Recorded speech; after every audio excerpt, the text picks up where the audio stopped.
Okay. Hello. Whew. Welcome. Welcome to Love Power Wednesday. This is Carmen, your faith and empowerment coach, really here to support you in living your life powerfully, living a life fulfilled, helping you to show up authentically, helping you to get connected in your faith.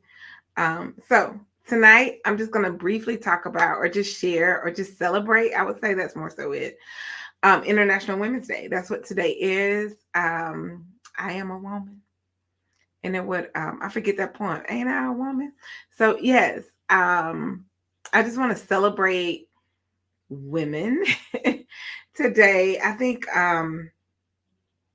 let me wait for a minute for a few folks to get on, but um I hope you all have had a great day. I hope you have celebrated the women in your life. If you're a woman, I hope you were celebrated. I actually it came out yesterday in our local newspaper with a feature of about 8 of us, I think, or so, women that they celebrated in our community. So it was a truly, truly an honor to be alongside some amazing women in our community and the work that we do.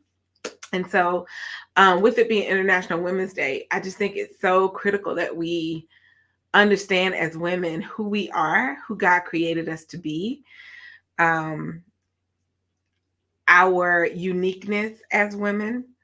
Oftentimes, sometimes, I shouldn't say oftentimes, sometimes it's taught that, because we are oftentimes so much more, we're more in tune with our emotions. I wouldn't say necessarily we're more emotional, because I think men are actually emotional. Unfortunately for men, the only emotion that they're quote unquote allowed to show in society that's acceptable is anger and frustration.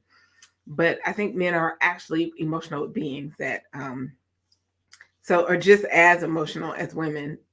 They're just not as expressive. So anyway, I would say oftentimes because as women, we're considered to be emotional, and so that comes off in Western culture. Let's talk about that specifically, America, these United States, as if it's not powerful. And I think if you are a woman and you're a part of a group, a part of a team, a part of a organization, that intuition that we bring to a company, that the emotion that we're able to tap into is powerful because we can read a room.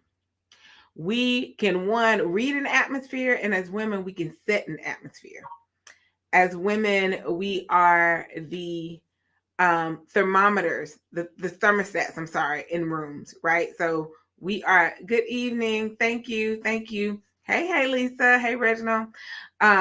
We are the thermostats in the atmosphere, right? We can shift the temperature, we can shift the energy in a room, and that's a whole nother teaching around energy management and walking in, this term we hear a lot now, this feminine energy, and it is powerful. And it doesn't mean so I'm not aligned with, hey, happy International Women's Day to you too, Lisa. So I'm not I don't subscribe to, let me silence my phone here. I don't subscribe to the boss chick, like, grind, like, let me go get it, like, that energy for me is just not, it's not me.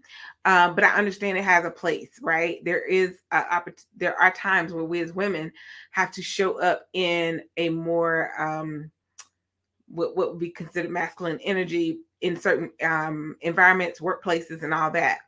But on this International Women's Day, I just want to encourage my sisters,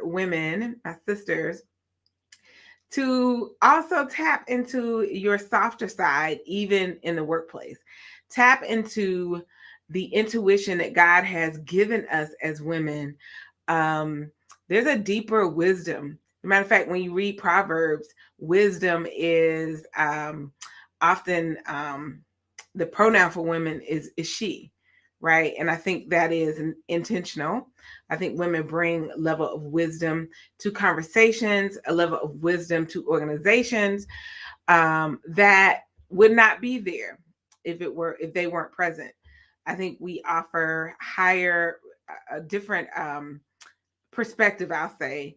Sometimes we're able to bring again that intuition into the conversation that our male counterparts, as much as wonderful they are, they'll miss.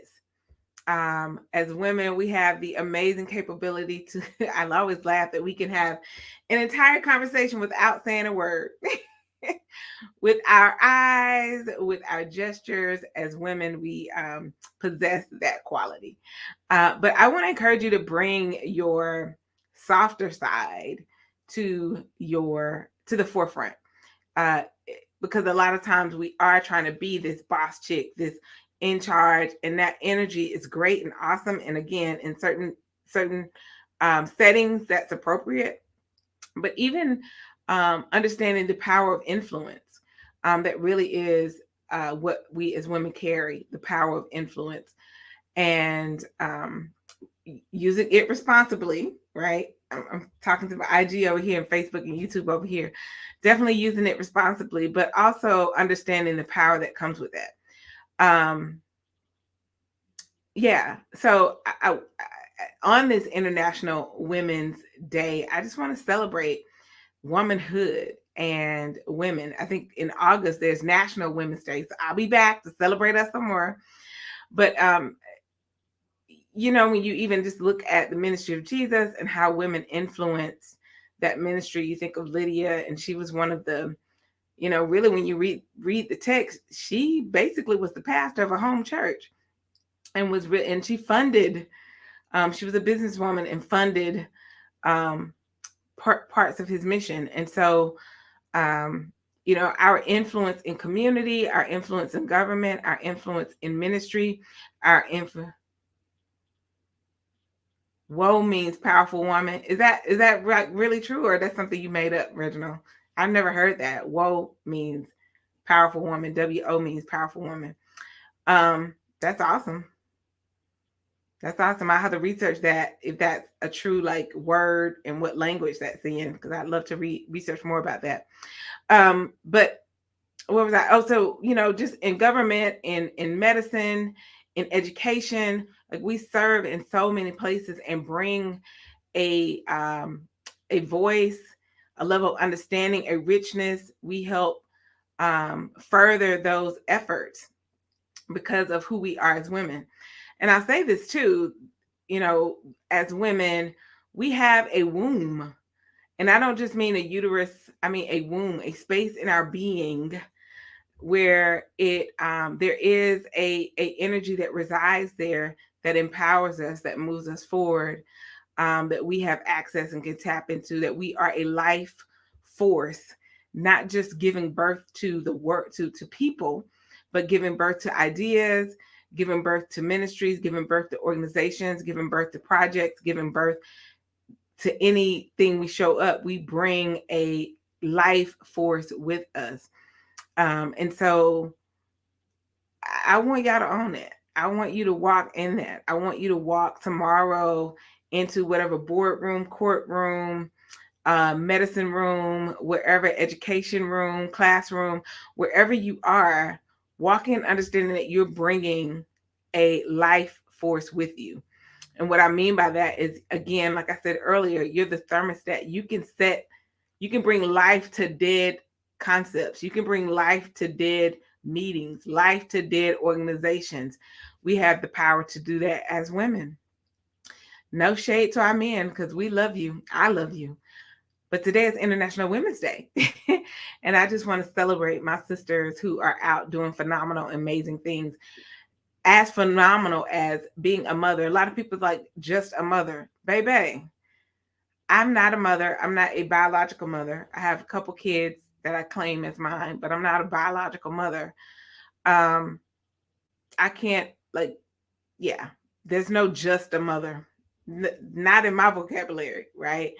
And so from being a mother to being a teacher, educator, to being, in law enforcement, to being a pilot, to being in NASA, right, at sending people to the moon and in outer space, to being a woman in medicine, to being a woman in ministry, in government, in policy.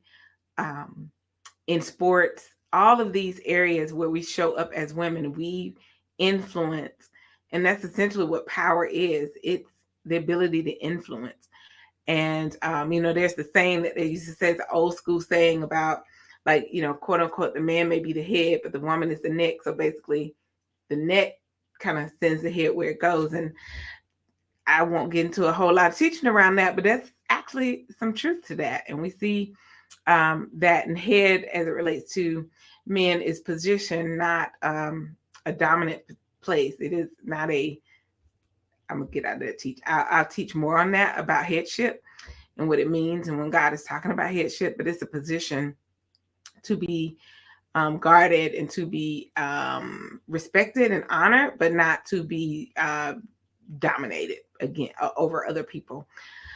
Whole nother conversation. So as women, using our influence, using our, again, like I said, common, what we hear a lot now, this feminine energy, and what that is what we have in our womb. It's a softness that is able to shift, that is able to bring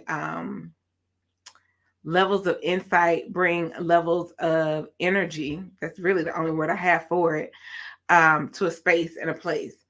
And it's one that when I talk to men, they recognize the need for it. It is when a woman enters a room, if it's dry, we help to bring life to it.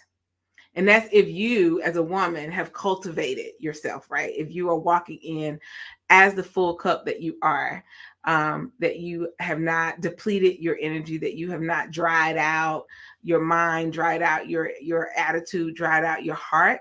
But if you keep that full, keep it refreshed, if you stay connected to God as your source, and you have the rivers of life flowing through you and connected to that at all times, we are designed just by our presence, the way we think, again, our intuition that we have, to change this world. And we have done that. I mean, you see women rocking out in all areas. There's not one area really that I can think of. I mean, there may be a few where, women are still breaking barriers, which sometimes really I'm fascinated, like the first this, or particularly with African Americans, it's 2023 and we'll hear the first African American to, or, and it's like, wow.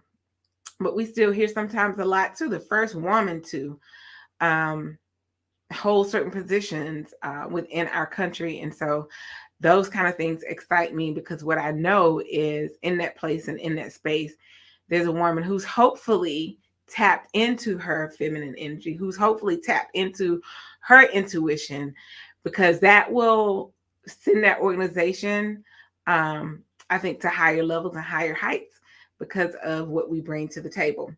So I won't keep you long. It is, I usually keep these LovePower Wednesdays down to 30 minutes or less. So tonight would definitely be or less. I just want to celebrate the women, so many women in my life who have poured into me. The quote by Maya Angelou always rings true for me. I stand as one, but I come as one, but I stand as 10,000. And I think about that every time I walk into places and spaces where people are, where I'm bringing other people's voice forward, where I'm able to share. And so as a woman, as a Black woman, it's an honor, a privilege to do that work and to be in that work, in that space. So I think, as women, whenever we have the opportunity to do that, to show up, and whenever we have the opportunity to open the door for other women, young women, as well, a mentor, we should be doing that as much as we can.